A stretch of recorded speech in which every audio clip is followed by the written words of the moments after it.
দুপুর 1:06 বিমান বাহিনীর F-7 BGI প্রশিক্ষণ বিমানটি উড্ডয়ন করে।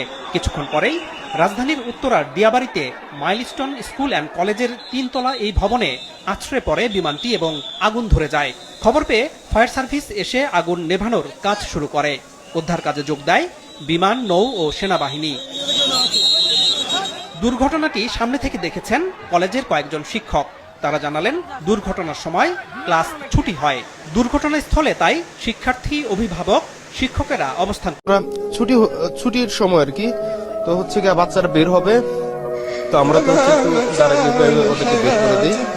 আমি হচ্ছে গিয়ে যারা ফর্ম টিচার তারা ক্লাসে ঢুকছে, আমি হচ্ছে টিচার্স রুমে আসলাম আর কি। যেহেতু হচ্ছে লাঞ্চের সময়, এখন একটু হাত পা করে হচ্ছে লাঞ্চ করবো, অনেকে নামাজে যাবে, এরকম একটা প্রস্তুতির সময় আর কি।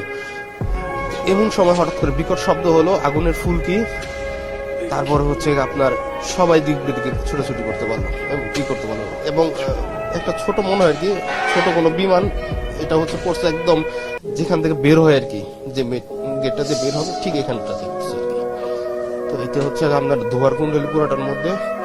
তারপরে হচ্ছে কি আপনার এই দক্ষিণ সাইডের যে গ্রিল, এটা হচ্ছে গিয়ে একজন টিচার ছিল আমাদের সাইড স্যার, উনি হচ্ছে গিয়ে খুব চেষ্টা করে আপনার একটা গ্রিল ছুটায় আর বাইরে থেকে কিছু সাহায্য করে।